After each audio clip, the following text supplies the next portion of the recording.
Guys, അപ്പം നമ്മളിത് ഇതൊരു ഗ്ലാസ്സിൽ കുറച്ച് ജ്യൂസാണ്.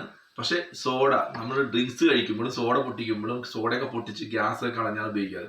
ഇത് അതല്ല. ഇനി നമുക്ക് ഗ്യാസ് ഇതിൽ പോകാതിരിക്കാൻ തന്നെ വേണ്ടിയിട്ട് മറ്റൊരു രീതിയിൽ സോഡ പൊട്ടിച്ച് ഒഴിക്കാം. അതെങ്ങനെയാണ് നമ്മൾ കാണിക്കാൻ പോകുന്നത്? നമുക്കത് കണ്ടു നോക്കാം അല്ലേ? അതായത് ഗ്ലാസ്സിൽ വെച്ചിട്ട് സോഡ പൊട്ടിക്കുകയാണ്. പൊട്ടിച്ചു. ഇനി സോഡ നമ്മൾ ഒഴിക്കുന്നത്